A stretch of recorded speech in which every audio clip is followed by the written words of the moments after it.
We did it. We won. We voted with our wallets. Disney is canceling these 3 god-awful movies. This comes hot off the news after Bob Iger announced that they quietly canceled movies off the Avengers slate. He thought he was being a bit sneaky, but he underestimates the power of journalists and the internet. So they were able to easily identify through rumors and inside sources that at least 3 major releases, or what would have been major releases in their eyes, were quietly canceled. This comes off of several sources, but I'm going to come off of ScreenGeek.net. The MCU movies rumored to have been canceled are all sequels. The films include Ant-Man 4, Captain Marvel 3, and Eternals 2. Now, a lot of you are thinking, I didn't even know Eternals 1 came out. I actually never saw the film, but yeah, it came out, it didn't do too well, and they canceled it. Oddly enough, they were still working on a second one. I really don't get that, because it didn't make a lot of money the first time. Captain Marvel 3, nobody's really surprised about that. Brie Larson's been dodging comments and changing her story every 5 seconds about what her future is in the role. I'm the only one that actually liked Ant-Man 3. I'm quite in the minority on that, but I thought it was a lot of fun, but it didn't make the money that they were hoping for, obviously. And it didn't get great reviews. The guy that plays Kang got fired and arrested.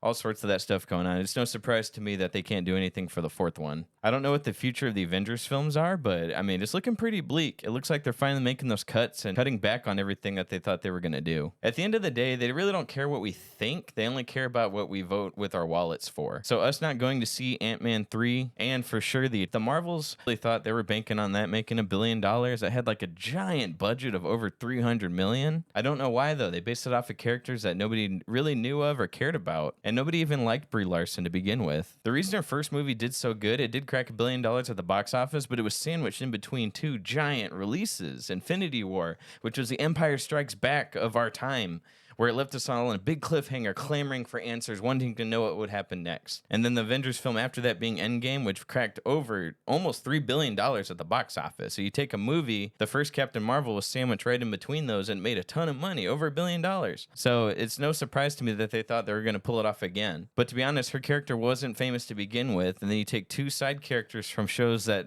not a lot of people watched, and then you try to put that in there. Of course it flopped. The big surprise that got them was Ant-Man 3. They really thought that was going to be their big hit, and they were surprised, and they were like, oh shoot, we're going to have to do some restructuring. But it has nothing to do with our opinions. It has nothing to do with us sending hate mail to Disney. It all has to do with the bottom line, which is money.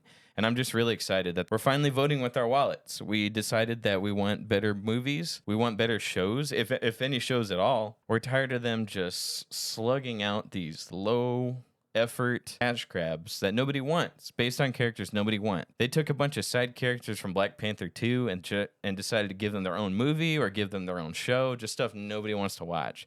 On top of that, Echo didn't do so well. All these projects that they just thought they could throw out, we were going to consume and eat up like pigs. I even saw a couple of reports that Kevin Feige was fighting for Eternals 2 to be made, but since Bob Iger had to step in and cut it off because the first one didn't make that much money. I don't know what's wrong with Kevin Feige, if he's been sleeping too much lately or something, but I'm glad that Bob Iger's stepping in and really making those hard decisions. Because honestly, if left unchecked, they would have kept making more of this crap. There's a bunch of stuff that I want sequels to that they're just not going for. Like, I want to see a Moon Knight season 2, but instead we're getting She-Hulk, we're getting Ironheart, we're getting all this stuff that nobody wants to see, and we're finally seeing the numbers reflect our opinions. That's the thing.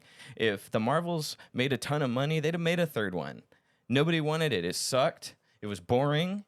And nobody saw it. And now they're finally dealing with the consequences of shilling out low effort cash grabs that pander to people that don't even go to the movies to begin with. And I'm so excited that it's finally just coming to a head, and it's going back to bite them in the butt. Like, most of these movies aren't even Madam Web fun, where you can just go in and laugh at how bad it is with terrible. Like, it's just bad. It's the boring bad, the stuff nobody likes. We can all sit together and laugh at a bad movie like The Room or Madam Web. We all sat down and just laughed, and it was hilarious. The Marvels, I was so bored until the end credits scene, which again included character nobody wanted. They're really pushing for a team here that nobody wants to see. So guys, let me know what you guys think in the comments. Thanks for watching. Like, subscribe, do whatever you do. Hit that bell. I don't know what all that does, but hopefully you guys enjoyed this video. Like, subscribe if you want to see more. See y'all next time.